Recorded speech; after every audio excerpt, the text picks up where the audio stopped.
E eu desejo que Deus abençoe a sua vida, ilumine o seu caminho e te conceda o milagre que você precisa. Salmos número 37, verso 5 diz: entrega o teu caminho ao Senhor, confia nele e as demais coisas ele fará. Muito obrigado por você que está assistindo o canal aqui, Locutor Cláudio Lana. Se não se inscreveu ainda, por gentileza, se inscreva e deixe comentário depois que assistir esse vídeo. Um canal que é motivação e também informação. E neste momento você estará ouvindo um testemunho da conversão de uma pessoa que foi abraçada pelo Senhor Jesus. Eu espero que Deus fale com você através desse testemunho. Deus abençoe a sua vida em nome de Jesus e muito obrigado por estar visitando aqui o canal Locutor Cláudio Lana. O que vocês irão ouvir agora é um relato fiel e verdadeiro da vida de uma irmã que foi freira e, na sua ansiedade de servir a Deus, prestou culto às imagens e, não satisfazendo a ansiedade de sua alma, foi para o espiritismo, chegando até a magia negra. Sabemos que a senhora usou vários nomes. Qual é o seu verdadeiro nome? Meu nome é Dalva de Oliveira Morgado. Irmã, como foi a sua ida para o convento? Aos 8 anos de idade, eu comecei a estudar numa escola de freira e ali eu ficava admirada em ver as freiras usarem roupa diferente das outras mulheres. E procurei saber delas por que elas eram diferentes. E ela explicou para mim que ela era a esposa de Jesus, por isto que ela era separada. E a partir daquele momento eu comecei a sonhar. Eu queria também ser esposa de Jesus. E ali eu comecei a insistir com a minha mãe para me levar para o convento. Mas minha mãe não queria deixar porque eu era a primeira filha dela. E ela tinha muito cuidado e dizia que não, porque eu não poderia mais chegar perto dela, iria ter que viajar e ir para longe. Porém eu insisti muito. E ela me levou para um convento através do arcebispo de Alagoas. Lá no convento, eu comecei a estudar e preparar-me para ser freira. E com 14 anos de idade, eu vesti o hábito de noviça. Até então, eu era uma garota muito feliz. Eu estava estudando e preparando-me com muita ansiedade para ser esposa de Jesus Cristo. Muito bem. Irmã Dalva, e como noviça, a senhora alcançou seu objetivo para ser feliz? Até então, eu me julgava uma moça feliz ali. Estava aprendendo para ser esposa de Jesus. Eu queria encontrar o meu esposo. Ali no convento nós lemos muitas literaturas, muitas biografias de santos. Aprendemos a história de todos os santos da Igreja Católica. Porém, nada sabia do meu esposo. E eu achava que depois que eu vestisse o hábito de noviça, eu iria aprender mais dele. Porém, foi ao contrário. A minha vida começou a viver num clima de terror ali dentro, pois as imagens dos chamados santos começaram a falar comigo. Uma tarde, eu estava sentada na Gruta de Lourdes, sentada numa pedra, lendo um livro. De repente, eu ouvi alguém chamando-me e dizia: Dalva, vem cá, olha para mim. E eu procurei por todos os lados, pensando que fosse uma amiga. Porém, não encontrei ninguém. E mais uma vez ouvi chamar. E quando eu me virei, estava a Nossa Senhora de Lourdes com as mãos estendidas, os olhos piscando, e dizia: Dalva, vem cá, vem para mim. E eu saí gritando que não queria mais ir para aquele lugar e que eu não queria ela. E fui aos pés da superiora, expliquei para ela, porém ela achou e falou para mim que eu estava com problema de ilusão de ótica, que aquilo na realidade não tinha acontecido. E se acontecesse, eu devia ter ido para saber dela o que ela queria, porque era comum os santos falar com as pessoas. Porém, eu tinha muito medo. Irmã Dalva, lá no convento, vocês liam a Bíblia? Não podíamos ler a Bíblia e nem tampouco pegar na Bíblia, porque a superiora nos ensinou desde que entrei para o convento que a Bíblia era sagrada e só o padre podia pegar e ler. Porém, eu era muito curiosa, eu queria saber o que estava na Bíblia. E por que a gente nunca entendia, apesar de estudarmos o latim, mas estudávamos apenas a missa em latim. Mas quando ele dava a pregação, não entendíamos nada, não sabíamos nada. Uma vez eu conversando com o padre, o capelão lá do convento, ele falou para mim que aleluia, porque na sexta-feira da Paixão, aquela missa muito comprida, começava das 9 até 1h da madrugada, e ele dizia que estava procurando aleluia. E eu queria saber o que era aleluia. E ele explicou para mim que aleluia era uma gota do sangue de Jesus que estava dentro da Bíblia e que mudava de lugar, passava de uma folha para outra. E ele tinha que ler todo até chegar onde estava esta gota deste sangue e ali seria achada aleluia. E se não encontrasse essa gota de sangue, o mundo acabaria. Por isso que nós ficávamos naquele medo e a gente torcia e rezava muito para que a aleluia fosse achada logo com medo do mundo acabar. E um dia eu fui designada para limpar a capela. Porém, naquele dia eu achei ali a minha oportunidade e peguei a Bíblia que estava no altar e sentei no chão e pus a Bíblia no meu colo e comecei a folhear. Eu queria ver a gota do sangue de Jesus na Bíblia. E depois de folhear a Bíblia várias horas, nada encontrando, a superiora foi à minha procura e encontrou-me com a Bíblia nas mãos. E ela gritou comigo e falou que eu não podia pegar na Bíblia e que eu estava em pecado. E imediatamente chamou o padre, telefonando para que ele viesse me confessar, porque eu peguei na Bíblia. Então eu me confessei e ele passou uma penitência para mim de rezar 50 Ave Maria, 50 Pai Nosso, 50 Credo, ato de confissão, isso durante 30 dias. E ainda peguei 3 dias de castigo. Não podia nem almoçar e nem jantar, só tomava o café da manhã. Esta foi a minha penitência, por simplesmente pegar na Bíblia, procurando alguma coisa que fosse do meu esposo, porque isto era o que eu queria, era ser esposa de Jesus. Ocorreu também um fato muito estranho ali no convento. Eu, junto com minhas colegas e as alunas do orfanato, resolvemos brincar de esconde-esconde. E eu tomei a iniciativa de me esconder embaixo do altar, pois eu sabia que ali ia ser difícil as meninas me encontrarem. Porém, quando eu entrei embaixo do altar, encontrei ali um homem deitado. Ele estava seminu e então, no seu corpo havia muitas marcas de batom e sujo. E eu fiquei com medo e ele abriu os braços e tentou me segurar. Aquele homem não era outro, mas o que chamam de muito conhecido como Senhor Morto. É o Senhor que fica na Igreja Católica na Sexta-feira da Paixão para que as pessoas vá beijar. E as marcas de batom ficam no seu corpo e torna-se muito feio. E eu me assustei bastante com aquilo e saí gritando. As freiras me seguraram e aquilo foi tornando cada vez pior. O tempo passou e chegou o dia em que eu iria fazer os votos perpétuos. Então, naquela noite, nós tínhamos que ficar em meditação até as 10 horas da noite no convento, rezando o ofício de Nossa Senhora, meditando do que seria a nossa vida dali para frente. Porém, de repente, eu comecei a ouvir alguém me chamar. E eu comecei a tremer de medo, fiquei arrepiada. Eu sentia que o meu cabelo estava em pé. E eu procurei pensando que fosse alguma colega, porém não era. E assim na porta da entrada da capela, bem no alto, tinha uma cruz muito grande. Naquela cruz estava presa um Cristo do tamanho natural de um homem.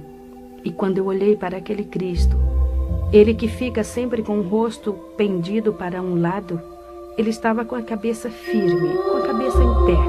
Os seus olhos piscavam insistentemente. Suas mãos presas na cruz mexiam os dedos no gesto de chamar, e dizia: Dalva, vem cá, olha para mim, vem cá. E eu comecei a gritar, a dizer que eu não queria ele, que eu não queria ir para ele. E eu gritando desta forma, aquelas pinturas do rosto dele tornou-se real. Aquela marca de sangue no peito dele também começou a jorrar e caía pelo chão. E as freiras que vieram me socorrer passavam por baixo daquela porta e sujavam-se no sangue que escorria pelo chão. E eu saía correndo porque eu dizia: não me toque, as suas mãos estão sujas de sangue. E elas fizeram um cerco, me seguraram e esfregavam meu rosto no chão e dizia: veja que aqui não tem sangue. Porém era real. Eu via aquele sangue. Eu passei uma noite muito apavorada e eu chorava muito. De manhã, a superiora chegou para mim e falou: Dalva, você não pode fazer os votos e você não vai vestir o hábito de freira. Você vai para sua casa, vai passar 1 ano fora. Se você melhorar, você pode voltar a ter mais uma oportunidade de fazer os votos. Irmã Dalva, e depois que a senhora saiu do convento, o que aconteceu? Foi o seguinte: a superiora aconselhou minha tia levar-me em um psiquiatra, porque segundo ela eu tinha problemas psíquicos. Minha tia me levou a uma psicóloga e a um psiquiatra. Fiz um tratamento de 3 meses. A cabo de 3 meses, a psicóloga chamou a minha tia e falou para ela terminar com o tratamento, pois eu era uma moça normal, não tinha problema nenhum. E não adiantava continuar com esse trabalho. Então, eu saí daquela psicóloga e do psiquiatra também, porque ela falou que o que eu podia ter seria alguma coisa de ordem espiritual, e isto já não pertencia mais para ela. Porém, lá no nosso apartamento já estava ocorrendo outros fatos também extraordinários, fenômenos que não sabíamos como explicar, pois de repente alguém jogava pedrinhas, alfinetes, pregos e agulhas em cima de mim, por onde quer que eu passasse. Este fato ocorria até mesmo quando eu estava tomando banho. Era impossível que fosse alguém que jogasse essas pedras, pois nosso apartamento fica na Avenida São João, em cima do edifício do MAP, no 20º andar. Era impossível ser uma pessoa. E a nossa empregada começou a falar que eram os guias, os espíritos que estavam jogando aquelas pedras, aqueles alfinetes, porque eu era médium de berço e que eu precisava ir num centro espírita para desenvolver e também para expulsar aquilo ali. E que se eu não fosse, ela iria pedir as contas, iria sair, não tinha mais condições para ela ficar ali também. E tomamos a decisão que eu iria para o centro espírita mesmo, porque já havia crescido muito. A gente já não podia mais almoçar e nem jantar, pois aqueles fatos ocorriam, jogavam aquelas pedras, aquelas coisas por cima até mesmo dos alimentos. E aquela senhora me levou em um centro espírita de mesa branca de Allan Kardec, na Estrada dos Remédios. Lá, o chefe do centro, que é o que chamam mentor espiritual, ele fez uma série de passes, segundo ele, expulsando e fazendo uma limpeza em mim, tirando aqueles espíritos que estavam fazendo essas coisas lá no apartamento. E ele explicou para nós que esses espíritos eram espíritos de pessoas que haviam falecido, porém não tinham tomado conhecimento de que estavam mortos e achavam-se dono do apartamento. E quem chegasse ali, ele fazia essas coisas para assustar, e quem tinha mediunidade percebia e via. Era o que ocorria comigo. Eu era também deficiente física. Eu tinha osteomielite, ou seja, câncer no meu joelho esquerdo. Minha perna era um pouco mais fina e mais curta que a outra. E quando ele viu isto na minha perna, ele falou que eu era assim porque na reencarnação passada, em uma discussão com uma jovem, eu havia cortado a perna desta jovem. E nesta encarnação, eu teria que pagar o sofrimento que ela passou. E eu gostei, mas comecei a acreditar naquele homem, porque realmente o médico já havia falado que ia chegar numa época em que eu iria cortar a minha perna, porque o câncer da osteomielite, ele destrói o osso da perna. É uma dor constante, eu fazia várias infiltrações, raspagens e tudo mais, e sempre a doença acelerada. E eu comecei a desenvolver ali no centro espírita. No centro espírita, nós encontramos os que chamam espíritos familiares. Em Jó, capítulo 7, versículo 9, a palavra de Deus nos diz o seguinte: os que descem à sepultura nunca tornará a subir. Então, o diabo, ele fica camuflado, escondendo a verdade para ludibriar as pessoas. Nós encontramos também em Isaías, no capítulo 8, versículo 19, o Senhor Deus nos advertindo também que não se deve consultar os espíritos familiares e os adivinhos que chireiam e murmuram entre os dentes. Assim como Deus coloca um anjo ao redor daqueles que o amam e que o buscam, o diabo também coloca um demônio ao redor das pessoas também que o servem. E quando aquela pessoa vem a falecer, aquele demônio assume a personalidade daquela pessoa, passando-se por ela, e manifesta no centro espírita e diz para as pessoas que estão ali presentes: eu sou teu pai, eu sou a tua mãe, eu sou teu irmão, o teu vizinho, o teu amigo. As pessoas às vezes querem duvidar, porém ao escutar a voz é a mesma. E também aquele espírito diz: olha, eu gostava de usar uma roupa desta cor, eu usava este terno ou mesmo este vestido, e eu gostava de comer este tipo de comida, e eu deixei na gaveta um objeto assim, um bilhete escrito no bolso da camisa, está no guarda-roupa assim, e a pessoa vai procurar e lá encontra exatamente como o diabo falou, e passa a acreditar naquele demônio, porque tudo isto não passa de demônios. E ali no Espiritismo eu passei 4 anos. Dali eu saí porque eu já havia cauterizado o meu entendimento, meu coração já estava endurecido. O diabo já estava conseguindo me transformar numa serva dele. E eu procurei algo que fosse melhor, e fui para a Umbanda. Na Umbanda eu comecei a ter experiências em incorporar e manifestar os chamados Exus, pombagiras, pretos velhos, caboclos e orixás. Orixá é o Iemanjá, a Oxum, Yansan, Xangô e tantos outros. Fazia muito trabalho nas encruzilhadas à meia-noite, trabalhos também de cemitério. Participava também de muitas festas, como eles chamam ali dentro, que é matança, beber sangue de animal, essas coisas todas. Ali na Umbanda, encontra-se esses espíritos que chireiam e murmuram entre os dentes. Quando o demônio manifesta, o chamado preto velho, o caboclo, ele curva-se todo, ele abaixa-se com o rosto quase entre as pernas, procurando sempre um cigarro, um cachimbo, ou mesmo um banco, e ele diz: louvado seja Jesus Cristo. E as pessoas que estão ali ao redor julga entender que o demônio falou: louvado seja nosso Senhor Jesus Cristo. É mentira de Satanás. A pessoa que está com seus ouvidos agravados, o entendimento cego, ela entende louvado seja nosso Senhor Jesus Cristo.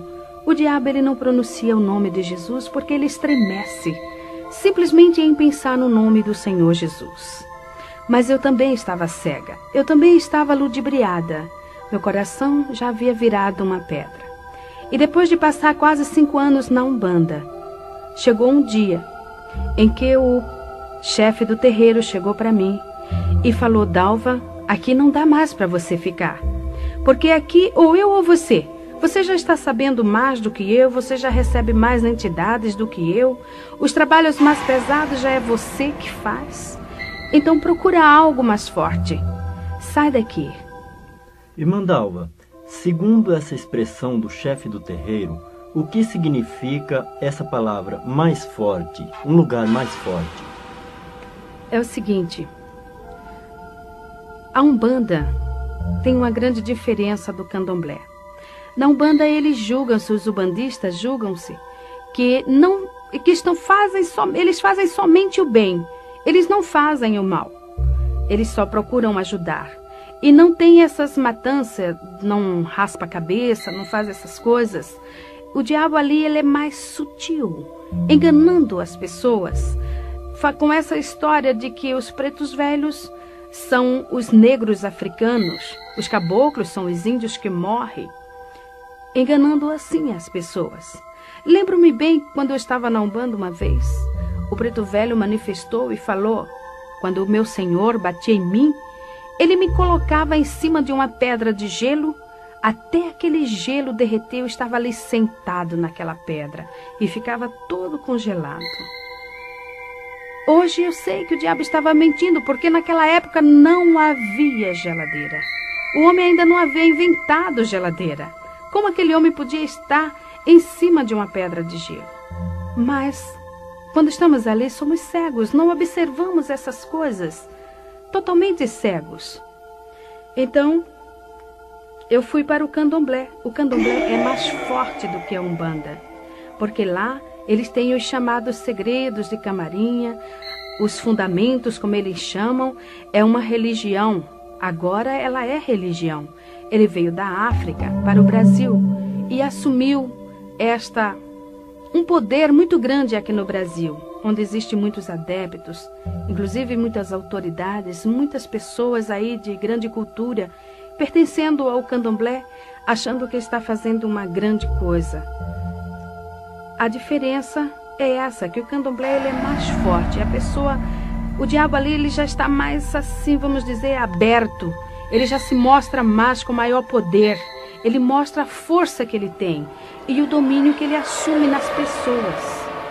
Então ali no candomblé, eu entrei de roncó para fazer cabeça. Irmã Dalva, uma pergunta. O que significa essa palavra roncó? Roncó é um quarto pequeno, sem janelas. Ele só tem uma porta de entrada. A pessoa fica ali recolhida durante 30 dias, quase nua. Usa apenas uma saia amarrada no alto dos seios, deitada em uma esteira que eles chamam na linguagem africana de cissa. E ali eles passam 30 dias tomando banho de abor. Abor é um banho de águas misturadas com ervas e sangue de animal. Esta água ela fica em um vaso grande, enterrado durante 30 dias, ali curtindo. Ali cria bichos, muitas larvas. E é com esta água que a pessoa que está recolhida toma banho 30 dias. Às vezes, quando despeja água no corpo, aquela água fedida, escorre até os bichinhos pelo corpo. E a pessoa também fica manifestada com um demônio que chama-se Herê. Herê é um espírito de criança, que se passa por criança, manifesta na pessoa. A pessoa fica ali, porque segundo os orixás, a criança tem mais facilidade para aprender. E a pessoa entra de roncó para aprender a dançar, a cantar e a falar o dialeto africano. O candomblé que eu entrei era da nação de Angola, mas ali dentro a gente aprende o jexá, o queto e a Angola. Ali fiquei 30 dias, eles rasparam a minha cabeça totalmente. Fiquei 30 dias manifestada com este demônio. E o que ocorre, às vezes, quando toma aquele banho que os bichinhos ficam andando no corpo, o herê, o demônio que está na pessoa, pega aqueles bichinhos e vai comendo. Com isso, nós vemos que o diabo é sujo. E tudo quanto está ao seu redor, e ele procura também levar a pessoa no mais baixo grau, levando a comer sujeira, a comer larvas. A pessoa fica ali dentro, a comida que vem são comidas que vêm sempre misturadas com sangue. São comidas, a gente não come o arroz, o feijão natural, é sempre aquelas folhas maceradas, é sempre coisas totalmente diferentes de um alimento normal de um ser humano. E depois de 30 dias que está passando por esta fase toda, que já aprendeu a dançar, já foi raspada a cabeça, então dá-se a matança de 21 animais. Aquele animal é tudo ele cortado em cima da pessoa. o sangue derramado no seu corpo e espargido em cima dos que eles chamam de sacudimento. São comidas que ficam ali expostas em tigelas, e também pega-se com uma pedra que chama otar. Ali fica preso naquela pedra a vida da pessoa. Tudo que o pai de santo ou a mãe de santo quiser fazer com a pessoa, pega aquela pedra e chama pelo nome do orixá através daquela pessoa, porque a pessoa também recebe o nome do orixá, o nome que o próprio orixá vai dar no dia da saída dele, que chama saída do santo. Então ali ele pode fazer o que ele quiser com a pessoa, desde que é feito essa matança. Depois que é feita também curas, cortes no corpo da pessoa, que eles chamam de fechamento de corpo, que esses cortes são feitos com a navalha. No meu corpo ainda existem essas marcas, mas o Senhor, pela sua misericórdia, está fazendo desaparecer, mas ainda existem marcas, como o irmão mesmo pode ver, tem marcas ainda nos meus braços que comprovam isto. São as curas feitas. Também eles cortam no alto da cabeça, onde vai ser derramado o sangue, que eles chamam de axé. E depois o orixá sai para dar o nome. Irmã Dalva, o que é orixá? Orixá é uma palavra africana que vem do jeje. Então orixá significa santo para ele. E em vez de chamar santo, chama orixá. Por isso que dá-se o nome de pai de santo, ou seja, pai de orixá. E a pessoa recebe o santo. A pessoa tem o santo de frente, tem o do lado esquerdo e o do lado esquerdo, do lado direito. Então o de frente, que é o pai ou a mãe. No meu caso, eu tinha o santo que eles chamavam Oxum Apará e o Logum Edé, que esses orixás, a Oxum Apará, segundo eles diziam que era uma santa guerreira. Por isso que eu era muito agitada, muito bagunceira, muito briguenta. E também o Logum Edé. Logum Edé é um príncipe de Satanás. Fiquei sabendo isso depois que eu me encontrei com Jesus. Ele saiu. Então, ele saiu, foi ele que fez a festa, uma festa de 3 dias, dia e noite, tocando e a gente dançando, ali manifestada naqueles demônios. Primeiro sai o herê. O herê, ele sai todo pintado, com bolinhas brancas na cabeça, totalmente raspada. Depois sai a que chamam mãe de cabeça, que no caso seria o Oxum Apará. E depois sai o último, que era o pai, o Logum Edé. Todos eles vestidos tipicamente. Uma coisa muito incrível é que eles usam vestimentas africanas que falam muito com as roupas das imagens, né, dos santos chamados católicos, porque há uma assimilação muito grande da história desses orixás com as histórias dos santos católicos. Por isso que os africanos, o Brasil aceitou muito o sincronismo do africano aqui no Brasil devido à história desses orixás. Uma coisa muito incrível também, e doloroso de nós falarmos sobre isso, é sobre a padroeira do Brasil. Porque nós sabemos do candomblé que esta estátua é uma estátua africana. Ela veio junto com os negros, no navio negreiro, em um dos navios. E no candomblé existe um ritual que a imagem que é quebrada a cabeça, ela tem que ser jogada no rio. Ela não pode. E segundo o que nós aprendemos ali dentro, essa estátua seria a Oxum. É uma jovem escura e usa aquela vestimenta da que chamam Aparecida. É aquela mesma roupa e quando sai no candomblé, ela sai vestida daquele jeito. Por isso o nosso Brasil está numa miséria total, porque está servindo não a Deus. Então ali, depois que sai vestido tipicamente, no dia seguinte, no final de tudo, dá-se o que eles chamam de axé do santo, ou seja, despachar aquelas matanças todas. Já passou 7 dias. As vísceras dos animais são fervidas em azeite do dendê e colocadas no altar, ali no roncó, para depois levar para o quarto do santo. Aquelas coisas ali expostas ficam podres depois de 3 dias. Mas a mãe de santo, o pai de santo, manifesta a Iaô porque quando a pessoa entra de roncó é para ser Iaô, ou seja, inicianda. A palavra Iaô significa inicianda, ou seja, aprendiz. Ela vai aprender para mais tarde ser mãe de santo de candomblé. Então, ali dentro, ela manifesta de novo no santo e a mãe de santo tira pedaços daquelas vísceras que já estão totalmente estragadas e dá para o santo comer. Então a pessoa come aquelas vísceras, metade quase daquelas vísceras estragadas. E eles ainda pegam a cabeça dos animais, cozinham misturada com farinha, até os ossos derreterem. Depois que derrete tudo aquilo, fica aquele pirão. Então ali o herê manifesta e senta ao redor daquela panela e come tudo aquilo, deixando apenas os ossos, que vai ficar junto com aquela pedrinha chamada otá. Porque ali está o que eles chamam de fundamentos. É o fundamento da Iaô. Se o pai de santo quiser matar a Iaô, ele vai fazer bruxaria, ele vai fazer a feitiçaria, ou seja, a macumba, com aquela pedra e com aqueles ossos. Depois de 30 dias, eu me vi numa tarde, deitada em uma esteira assim na calçada, e alguém chamava por Dalva.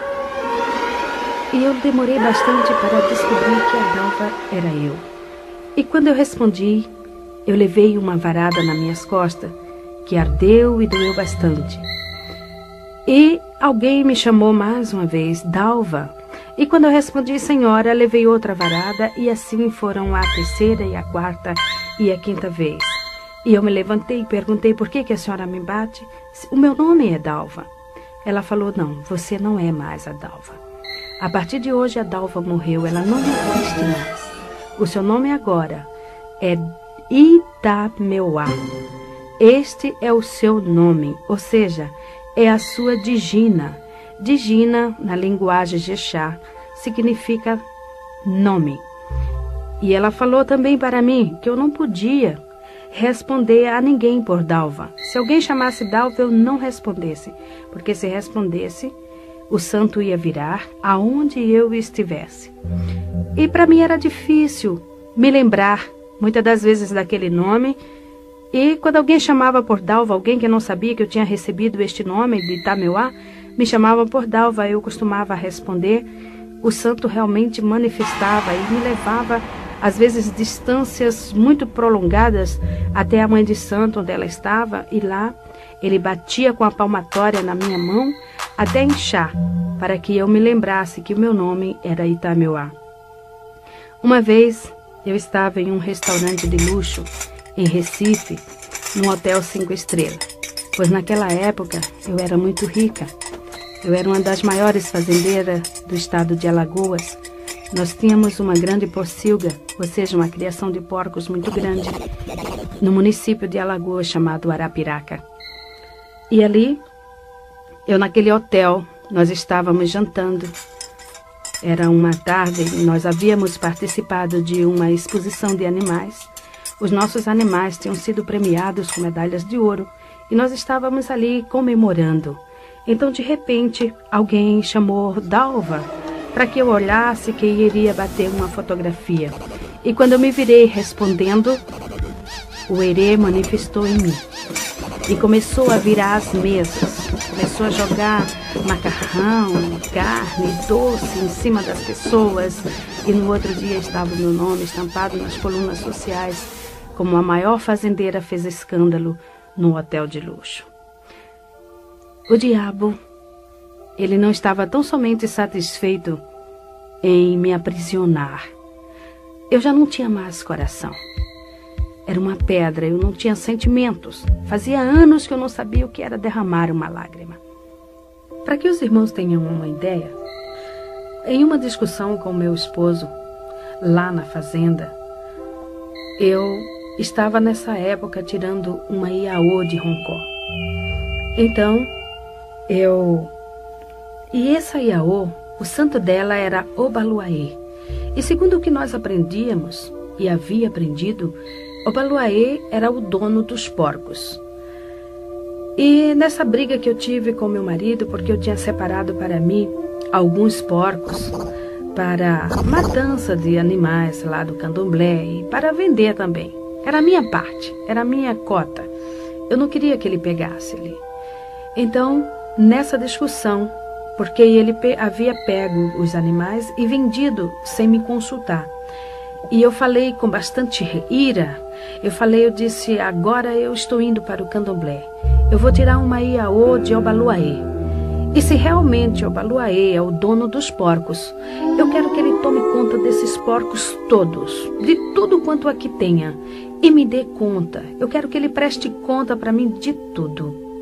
Eu falei isso e entrei no carro e fui para o candomblé. Uma semana depois, era de madrugada quando o nosso vigia bateu na minha porta e falou, Dona Dalva, tem 10 animais mortos. E ali era apenas o início. Rapidamente, em 21 dias, morreram todos os animais. Realmente, o diabo havia prestado conta do que eu havia falado. Realmente, ele mostrou que ele era o dono dos porcos. Só que eu fiquei na miséria. Tinha uma dívida grande no banco para pagar e não sabia como. E outra pessoa resgatou a fazenda. E tivemos que largar tudo e sair sem nada. O diabo, ele não tem amor a ninguém. Nem mesmo aqueles seus adeptos, nem mesmo aqueles que estão servindo a ele. Pois eu era uma serva de Satanás naquela época. Eu servia mesmo, eu fazia tudo quanto ele queria. Eu só comia o que o diabo determinava. Eu só vestia o que ele determinava. Cada dia da semana eu tinha que vestir uma roupa diferente na cor que ele escolhia. Eu não podia comer determinadas comidas e se eu comesse eu caía de cama doente, eu ficava enferma, ele batia em mim e eu vivia numa vida totalmente oprimida. E durante este tempo eu fiquei 7 anos aprendendo ali com a mãe de santo para ser mãe de santo de candomblé. Depois desses anos, eu fui mais uma vez recolhida de Roncó, dessa feita para ser mãe de santo de candomblé, aprender as cantorias do africano, as danças e os segredos de Camarinhas. Irmã Dalva, o que vem a ser segredos de Camarinha? Segredos de Camarinhas são o que eles chamam de fundamentos, ou seja, as palavras, as rezas que eles falam quando estão raspando a cabeça das pessoas, quando eles estão cortando os animais, os pedidos que eles fazem, aprender a jogar búzios, a ler a mão, a ler cartas e outras coisas. Também como fazer feitiços, como fazer bruxarias, cada tipo de bruxaria diferente, as rezas, essas coisas todas. Estes são os segredos de Camarinha. Como mãe de santo, eu abri terreiro em Arapiraca, no estado de Alagoas, foi o primeiro. O segundo foi em São Paulo, no Jardim São Paulo, lá em Guaianazes. O terceiro foi no Rio de Janeiro e outro em Londrina, no Paraná. Como mãe de santo, eu já estava totalmente dominada pelo Satanás. Meu coração era uma pedra, não tinha sentimentos, não tinha também paz e nem alegria. Era uma criatura muito vazia, porém não mostrava para ninguém. Eu mostrava uma satisfação que na realidade eu não tinha. Muitas das vezes no meu quarto, sozinha, eu chorava, porque havia dentro de mim um grande vazio. Alguma coisa não estava se dando bem comigo, porque faltava algo dentro de mim. E eu cada vez mais me aprofundava ali dentro. Vivia constantemente raspando cabeça de outras pessoas, ou seja, recolhendo Iaô de Roncó e fazendo macumbas. Era convidada para ir em outros estados fazer bruxarias e feitiçarias. E não estando satisfeita, eu saí dali do candomblé e achei por bem entrar na magia negra. Irmã Dalva, qual a diferença entre o candomblé e a magia negra? A diferença é a seguinte: no candomblé, o pai de santo e a mãe de santo recebe um poder dado pelo santo da pessoa, pelo orixá que a pessoa raspou a cabeça, não incorpora mais o orixá. e passa a fazer todos os trabalhos de candomblé, ou seja, raspar a cabeça, jogar búzios, essas coisas todas, e inclusive fazer macumba sem manifestação. Apenas ele manifesta em outras pessoas, mas o Pai de Santo não. Então ele faz tudo consciente. Contudo, a gente não conhece o orixá assim, mais de perto. A gente sente a sua influência, mas não conhece. Já na magia negra, não. Na magia negra, a participação já é mais forte. O demônio, ele já apresenta-se claramente. Ele já vem ele mesmo falar com a pessoa. Quando eu entrei na magia negra, o diabo, ele falava comigo. Toda meia-noite eu sentava na mesa, acendia uma vela e ele vinha, puxava outra cadeira e sentava-se em minha frente. E ali ele me ensinava feitiços, bruxarias. Muitos feitiços ele me ensinou e muitas bruxarias. Eu vivia fazendo tudo quanto ele me mandava. Uma vez eu estava com 6 meses de grávida, na minha terceira gravidez. E eu fui fazer um trabalho de bruxaria no cemitério de Guaianazes à meia-noite. E eu tinha que pular o muro. E nesse trabalho eu teria que desenterrar um defunto de 3 dias, cortar a sua garganta e fazer o feitiço ali dentro e depois cobrir de novo. E quando eu pulei o muro, levando navalha, faca, levando as farofas, levando aquelas coisas todas que o diabo designava, eu caí de mau jeito e comecei a sentir dores e entrei em trabalho de parto ali. Mesmo assim, eu fui até a cova, onde durante o dia eu já havia marcado qual era, e consegui desenterrar o defunto e fazer tudo aquilo que o diabo havia mandado. Porém, 2 dias depois eu estava no hospital e perdi meu filho, que nasceu morto. E assim eu continuei. E eu fazia várias perguntas para o diabo. Ele apresentava-se para mim. Muita gente pensa o seguinte, que o diabo é feio, é preto, é torto, é aleijado, tem rabo, tem chifre. Porém, ele não é assim. Ele é um homem e, por sinal, ele é muito bonito. Por isso que ele engana as pessoas. Porque as pessoas julgam que o diabo é feio e, no entanto, ele apresenta-se muito belo, muito bonito e muito inteligente, por sinal. Ele fala também um português muito correto, uma linguagem perfeita. Ele falou também como ele agia nos bailes, nas discotecas. E uma vez eu pude observar também. Ele fica nas costas das pessoas, dançando junto com as pessoas. E depois ele começa a soprar no ouvido das pessoas, mandando fazer algum gracejo com a esposa ou com a namorada do outro. E assim começam as brigas. E quando começa a discussão, os tapas, então ele encosta-se na parede e começa a dar risada e rola pelo chão, balançando com as pernas. E as pessoas que não sabem correm atrás dessas coisas, não sabendo que é o diabo que está induzindo para elas. Uma outra pergunta também que eu fiz para o diabo foi sobre as velas. Eu não conseguia entender por que o diabo pedia tantas velas. Por que ele, quando ia fazer um despacho, ele pedia sempre 21 velas, 70 velas? E por que tantas velas? Então ele explicou para mim. Foi quando eu descobri que o diabo ele não tinha luz. Ele falou para mim, olha, Itameuá, eu não enxergo a luz. Eu falei, mas e o sol? O sol brilha aí durante o dia. Ele falou, não, eu não enxergo o sol. Eu não vejo luz nenhuma. A única luz que eu vejo é a luz da vela. Por isso que eu peço bastante vela. E os meus companheiros também pedem, porque aonde tem uma vela acesa, eu e os meus colegas vamos juntos. Porém, eu quero deixar aqui um lembrete seguinte. Não é aquela vela que o servo de Deus acende na sua casa quando falta luz. São velas oferecidas e sacrificadas aos demônios. Essas velas que se acendem às segundas-feiras para as santas almas benditas, para as almas das pessoas que morrem. Muitos costumam até acender atrás da porta. Não faça isso. Você está atraindo legiões de demônios para a sua casa. com isso a sua vida é um inferno. Nada dá certo. É uma opressão que o diabo dá para as pessoas, porque eles ficam alojados, esperando que você acenda mais vela. Por isso que a palavra de Deus diz que todo aquele que está em pecado é trevas. E a trevas não se mistura com a luz. Por isso que o diabo é treva.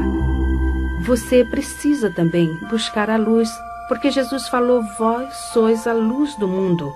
Quem tem a luz não anda em trevas, porque o que anda nas trevas é o diabo. E esse nós temos que tirar da nossa vida. Então também eu fiz uma outra pergunta para o diabo. Eu queria saber por que aquelas imagens de esculturas, os chamados santos lá do convento, viviam falando comigo, me chamando e tentavam muitas das vezes até segurar-me. E ele começou a dar risada e olhando para mim ele falou: ora, Itamioá, era eu. Eu falei: mas como você? Ele disse: é muito simples. Cada imagem, ela tem um espaço vazio dentro de si. É o espaço exato que me cabe. Eu fico dentro da imagem ou atrás para ouvir o que as pessoas estão pedindo para poder fazer. E assim com isso elas estão me seguindo. Com isso elas estão fazendo o que eu quero. Irmã Dalva, e do catolicismo até a magia negra, a senhora conseguiu saciar o anseio da sua alma? Não. A minha vida era uma busca constante.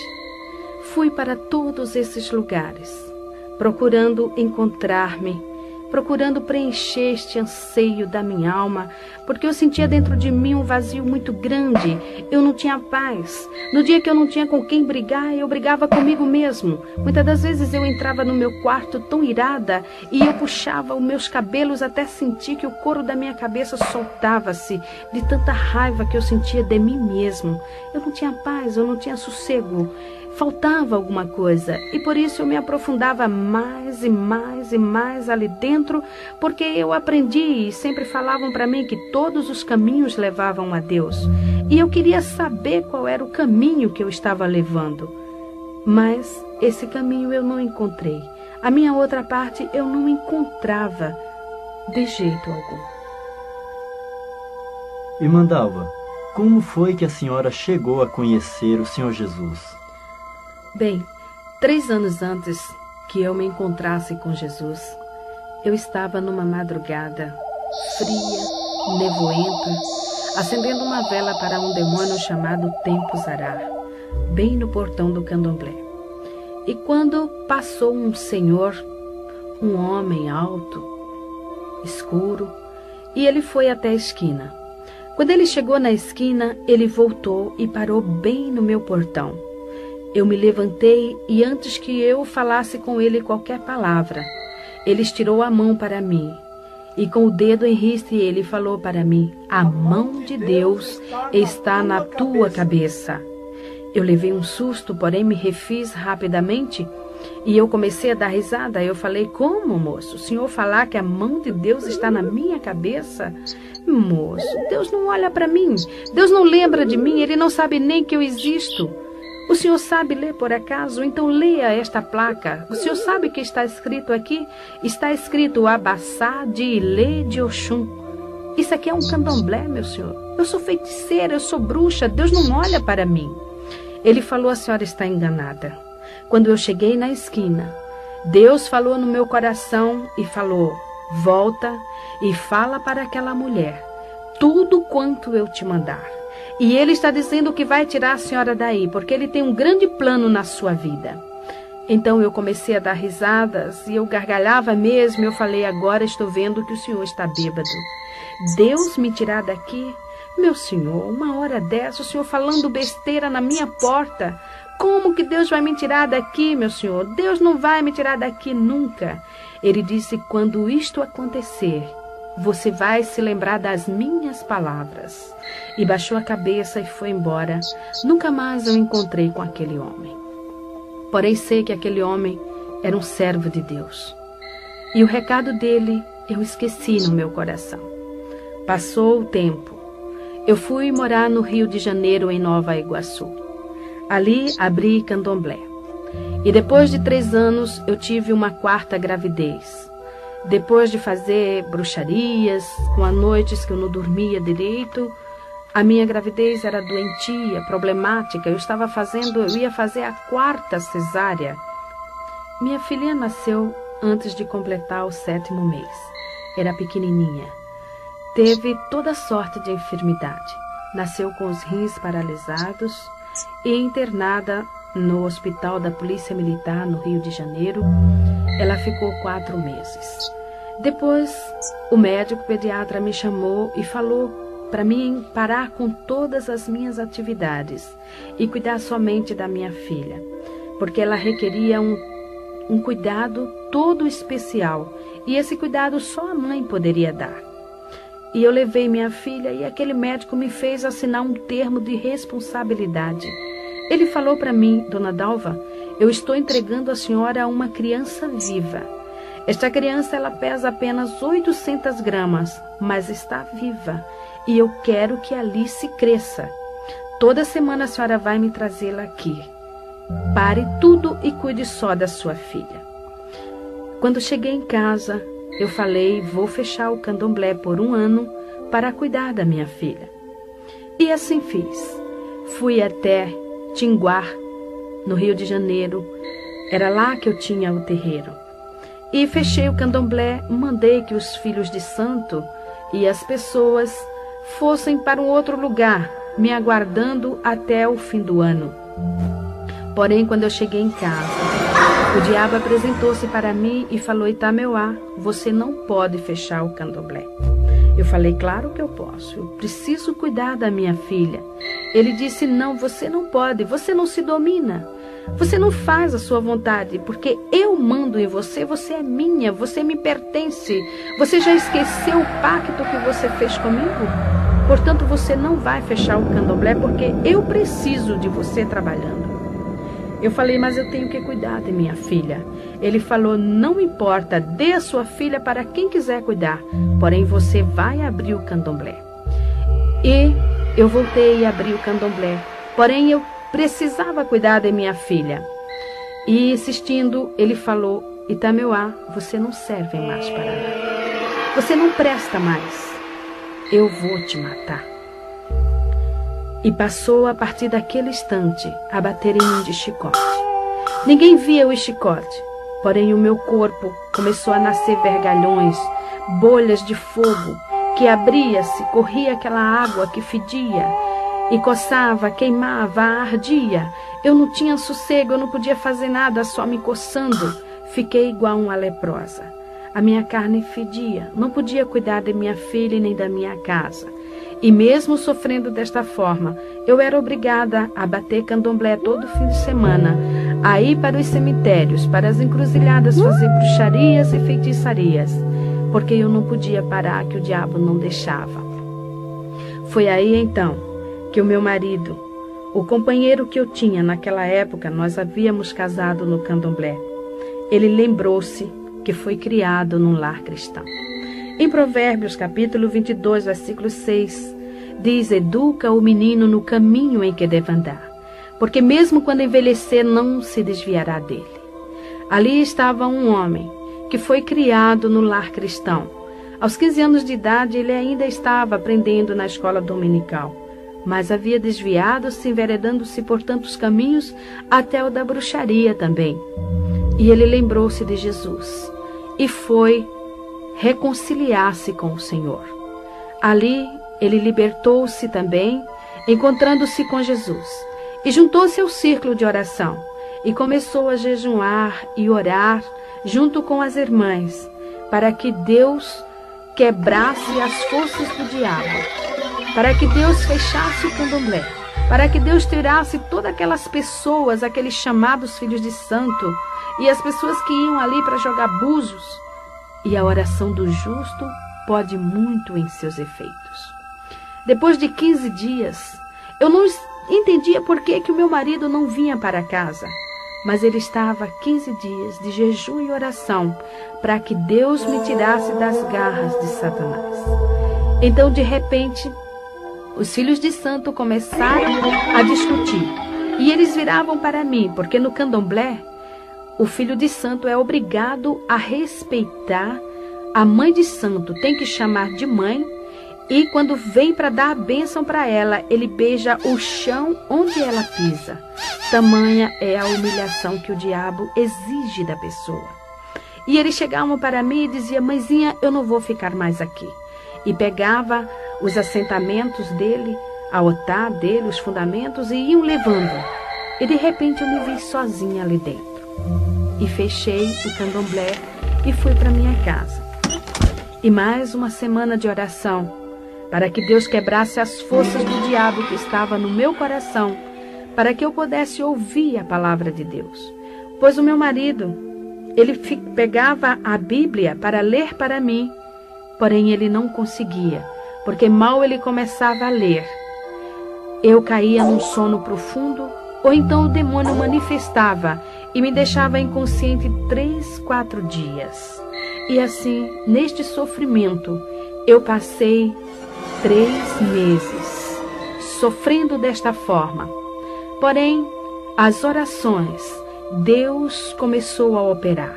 O diabo começou a ver-se quebrado.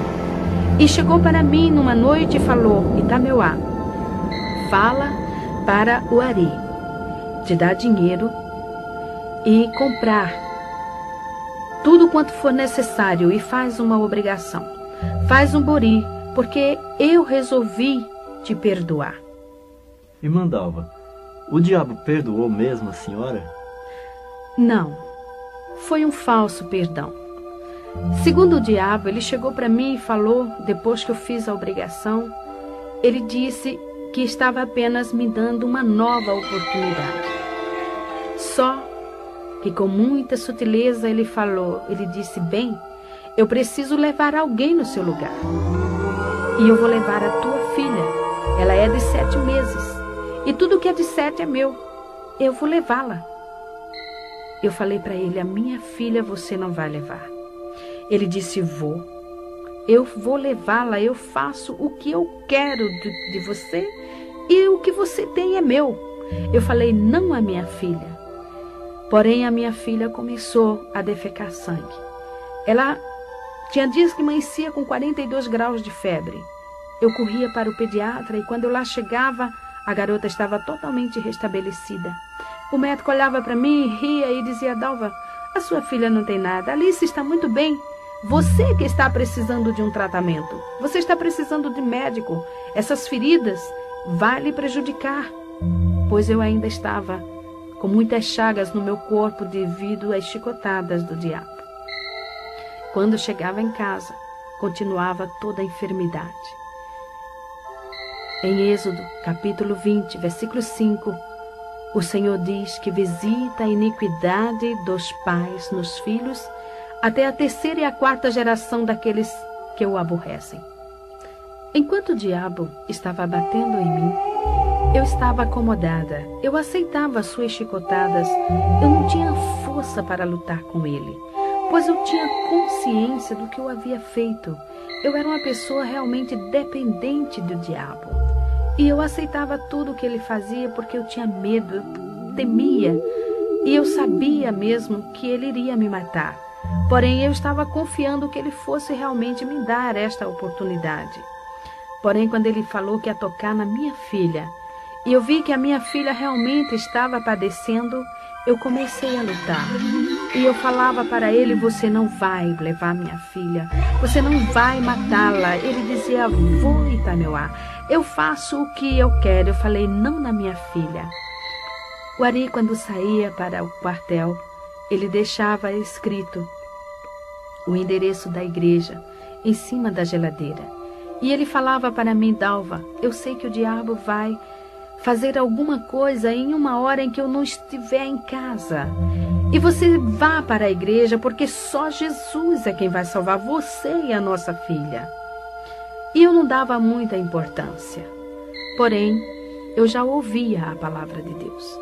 Ele já lia para mim em Apocalipse, capítulo 22, versículo 15. A palavra de Deus falando ali: ficarão de fora os feiticeiros, os cães, os mentirosos, os que se prostituem e falam mentira. E muitas das vezes esse versículo martelava a minha cabeça e eu dizia: eu sou feiticeira. Eu sou mentirosa também, porque eu induzo as pessoas a praticarem também o mal. A pessoa chega aqui e paga para fazer o mal para outro, eu faço. Eu sou bruxa. Mas eu não entendia, ficava de fora de onde? Eu perguntei para ele, de fora de onde? E ele falou, Dalva, fica de fora do reino dos céus, porque Jesus vai voltar. E se você não estiver com Jesus, você vai para o inferno. Foi aí então que ele me contou algo que havia acontecido há muitos anos. Há anos passados, quando eu estava no candomblé. Em uma noite, eu estava manifestada com a pombagira e ela tomava champanhe e cerveja junto com ele. Então ela virou-se para ele e falou, Ari, você sabe quem eu sou? Ele falou, eu sei. Você é um anjo caído. Você é um demônio. Você pode enganar todo mundo, mas a mim você não engana. Ela falou, é verdade. Porém, a Itameuá, ela não sabe que eu sou. E eu proíbo você de falar para ela isto. Outra coisa, vamos aproveitar. Vamos fazer tudo que vier à nossa cabeça. Vamos fazer bastante coisas no mundo, porque o homem lá de cima já está voltando. E você e ela vai dançar comigo no fogo do inferno. Quando ele falou isso para mim, eu falei, então o inferno existe de verdade? Eu achava que o inferno fosse aqui, fosse aquela vida que eu levava, mas existia um inferno maior. E como era a pombagira que havia falado, eu passei a dar mais crença. Quando a minha mãe, que era uma serva de Deus, falava para mim, Dalva, Jesus vai voltar, isso é diabo. Eu dava risada na cara dela, começava a dizer aqui, Jesus vai voltar, só se ele for trouxa, minha mãe. Jesus veio aqui, puseram ele numa cruz, se ele voltar agora, vão pôr ele no paredão e vão metralhar ele. E a senhora vem com essa de Jesus voltar, isso é conto de fada. Eu achava que era história.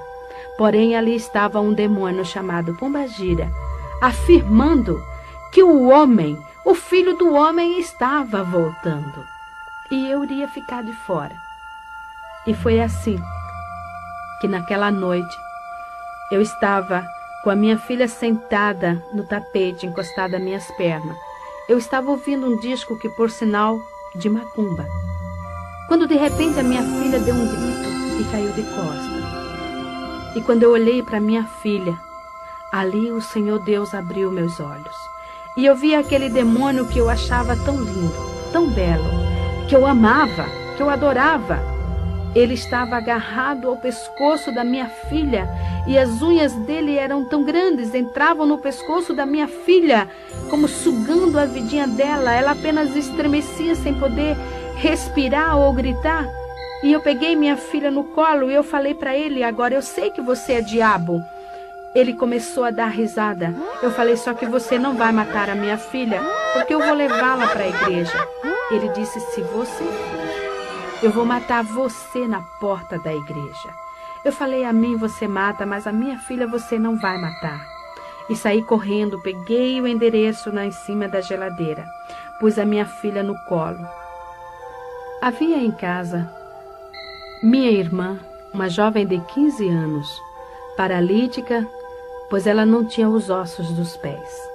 Porque um dia, em São Paulo, eu comprei um carro na sexta-feira. E no domingo, um outro carro veio na contramão, batendo de frente. O meu carro ficou totalmente amassado. E as pernas da minha irmã ficou presa nas ferragens, esmagando os ossos dos seus pés. Eu também quase fiquei paralítica, pois tive que segurar o volante do carro com meu braço direito para que não entrasse no meu tórax. Porém, saí do carro, a minha mãe afundou o crânio, pois bateu fortemente. Minhas filhas não morreram, porque estavam sentadas no banco traseiro e foi jogada para o teto do carro. Então, o nosso carro foi vendido para Ferro Velho. Minha irmã foi para o hospital. Lá foi feita a cirurgia, tirando os ossos dos seus pés esmagados. Ficou paralítica. Já havia 3 anos que ela estava. Ela só andava de gatinhas ou de joelhos. Uma jovem que já ia completar 18 anos. Então ali, vendo minha filhinha morrendo, Arrastei a minha irmã de joelho pela rua, com a minha filha no colo apenas estremecendo. O diabo manifestou em um rapazinho que morava lá conosco e ajudava nos trabalhos de macumba e começou a me xingar. Saiu pelo meio da rua me xingando de tudo quanto era palavrão, falando horrores e dizendo que assim que eu chegasse na igreja, ele iria me matar. Porém, eu não dava ouvidos, apenas eu olhava para minha filha e cada vez que ela estremecia, eu não me atrevia a pronunciar o nome de Jesus. Eu sabia que eu era indigna de pronunciar o nome de Jesus, mas eu olhava para ela e eu dizia: Jesus dos crentes, não deixa minha filha morrer. E desta forma cheguei na igreja. Entrei correndo com a minha filha no colo, minha irmã arrastando-se de joelho, e joguei minha filha no colo do pastor e falei: ore por ela, salve minha filha, porque o diabo está matando. Se o Senhor tem poder, faça alguma coisa, cure a minha filha. Ele disse: eu não curo, porém Jesus Cristo cura. E orou na minha filha. E imediatamente eu vi quando aquele demônio soltou a minha filha. E ela começou a rir e veio para o meu colo dando risada. Naquela hora, o Espírito Santo começou a tocar no meu coração. Quando eu leio na palavra de Deus, o Senhor Deus falando para o seu povo: tirarei de vós o coração de pedra e darei um coração de carne. Eu me alegro e me regozijo e digo: Senhor, tu fizeste esta cirurgia em mim, porque o meu coração era pedra. Eu não tinha sentimentos, eu não tinha amor, eu não tinha nada dentro de mim. Faziam uns 10 anos, mais ou menos, que eu não sabia o que era derramar uma lágrima sequer. E ali naquele instante, estava eu chorando. Dos meus olhos saíam lágrimas copiosamente, porém eu, envergonhada, olhava para os irmãos de um lado para o outro e eu dizia: por que eu estou chorando? Eu não quero chorar. Mas quanto mais eu assim falava, mais eu chorava. E naquela hora também o pastor virou-se para minha irmã e falou: jovem, fica em pé, eu vou orar por você, porque você precisa de Jesus. Então a minha irmã estirou os pés e mostrou para o pastor e falou: eu não fico em pé, porque os meus pés não têm ossos. E ele, olhando para aqueles pés atrofiados, falou para ela: Jesus pode te dar ossos novos. Você crê nisso? Você quer Jesus na sua vida? Ela falou: eu quero. E ele orou sobre os pés da minha irmã e ela imediatamente ficou de pé. Começou a correr, a andar ali na igreja. Eu comecei a soluçar. Eu olhava para minha perna com câncer. A minha perna continuava com a mesma enfermidade. Aqueles guias haviam me prometido curar e nunca me curaram. E ali estava, num piscar de olhos, a minha irmã andando, correndo, com os pés novinhos e a minha perna afinando e diminuindo de tamanho. Foi quando o pastor virou para mim e falou: senhora, eu vou orar agora por você. Eu olhei para ele e falei: não toque em mim, porque o diabo falou que ia me matar aqui. Se eu morrer, o senhor vai para a cadeia. Ele falou: mas Jesus te ama. Eu falei: moço, Deus não olha para mim. Eu sou feiticeira. Eu tenho candomblé, eu sou da magia negra, eu já fiz pacto com o diabo, eu conheço o diabo face a face. O senhor acha que Jesus olha para mim? Ele falou: irmã, Jesus falou: vinde a mim todos os que estáis cansados e oprimidos, e eu vos aliviarei. Tomai sobre vós o meu jugo e aprendei de mim, que sou manso e humilde de coração, e encontrareis descanso para vossas almas. E a senhora está precisando disso. O diabo está lhe oprimindo. Jesus ama a senhora. Ele te perdoa. Quando ele falou perdoa, eu falei: o senhor acha mesmo que Jesus vai me perdoar? Ele falou: Jesus vai te perdoar, porque ele morreu na cruz do Calvário por você. Ele derramou o seu sangue para lhe redimir. Ele liberta você de todos estes demônios. Basta que você entregue a sua vida para ele. Você quer Jesus? Eu não podia falar. As lágrimas eram demais, eu soluçava. E eu sei que naquele instante, não somente a minha boca falou, mas como minha alma, meu espírito, todo o meu ser falou: eu quero Jesus. Quando eu fechei meus olhos e o pastor pôs a sua mão na minha cabeça, eu vi o diabo pular na minha frente. E ele, que era tão belo, começou a crescer e de repente começou a cair casca dele. Eram cascas que caíam e ele foi transformando-se em um monstro. E era muito grande, muito alto. O pé dele era enorme e levantou a perna dele e me pisou. Eu caí no chão, aquele pé me esmagando. Eu queria movimentar-me e não podia. Eu queria gritar, também não podia. Eu queria respirar e não podia. E eu pensei: agora eu estou morrendo.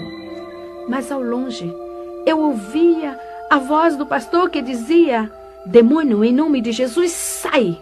Sai! Porque enquanto eu me via nesta situação, na realidade estava manifestando legiões de demônios. Demônios que xingou o pastor, demônios que quebrou bancos na igreja, demônios que chamou o pastor para brigas, fez horrores dentro da igreja. Por último, fiquei caída ali no chão. E o pastor me falou que eu já estava ficando roxa, pois não respirava. E ele começou a clamar por Jesus e ele falou: Senhor, o que eu faço, Senhor? Esta mulher está morrendo. E ele falou para mim que o Espírito Santo falou no coração dele: quem está matando esta mulher é um príncipe de Satanás. Chama um querubim para que te ajude. E eu ouvi a voz dele bem distante falar: Senhor, manda um querubim para expulsar esse espírito de Satanás que está matando esta mulher. E eu vi uma mão que brilhava passar pelo telhado. Era uma mão muito bonita. Pegou na perna daquele monstro e saiu levando. Uma simples mão, levando um monstro tão grande. E eu sei que era a mão do meu Jesus, porque naquela mão havia uma cicatriz. E era a cicatriz do prego que furou a mão de Jesus. Aquela mão, eu sei e tenho certeza que era a mesma mão que aquele servo de Deus 3 anos antes tinha visto sobre a minha cabeça. Realmente ali estava cumprindo-se a profecia que o Senhor havia falado na boca daquele servo. Me levantei ali do chão, leve. Eu não sentia o chão nos meus pés. Sentei no banco e comecei a lembrar de tudo. De tudo quanto eu havia praticado e feito, e como Jesus era bom. Eu estava leve, aquele fardo havia tirado. Realmente o Senhor havia levado o meu fardo. Eu não tinha mais raiva dentro de mim, não tinha mais ira. Realmente eu estava transformada. Realmente eu estava ali nascendo uma nova criatura. Mandalva, agora com Jesus eu creio que a senhora conseguiu satisfazer o anseio da sua alma, não é verdade? É sim. Agora eu posso afirmar que sou uma mulher realizada. Tudo quanto eu queria para a minha vida, tudo quanto eu desejava ter, hoje eu tenho, porque eu tenho paz. Hoje eu deito no meu travesseiro e durmo o sono dos justos, porque eu sei que Jesus está cuidando de mim. Eu sei que o seu Espírito está dentro do meu ser, porque Jesus falou: vós sois o templo do Espírito Santo. E Ele tem me guiado, Ele tem me ensinado, Ele tem me orientado e tem me separado para esta obra. Então eu sou feliz. Também 3 anos depois, Jesus me curou do câncer na perna. Me deu uma perna nova. Minha perna hoje é igual à outra. E esses anos tenho trabalhado para o Senhor. Sou feliz, porque eu já fui uma mulher milionária financeiramente, mas hoje eu sou muito mais espiritualmente. E tudo isso eu devo a Jesus Cristo. E para terminar, quero deixar em louvor ao nome do Senhor estes versículos. Amo ao Senhor, porque Ele ouviu a minha voz e a minha súplica, porque inclinou para mim os seus ouvidos portanto, invocá-lo-ei enquanto viver. Cordéis da morte me cercaram, e a angústia do inferno se apoderaram de mim. Encontrei aperto e tristezas. Então invoquei o nome do Senhor. Ó Senhor, livra a minha alma. Misericordioso e justo é o nosso Deus. Estava abatida, mas Ele me livrou. Porque Tu, Senhor, livraste a minha alma da morte, os meus olhos das lágrimas e os meus pés da queda. Ó Senhor, deveras sou Tua serva. Soltaste as minhas ataduras. Oferecer-te-ei sacrifícios de louvor e invocarei o nome do Senhor na presença de todos os povos. Amém. Amém.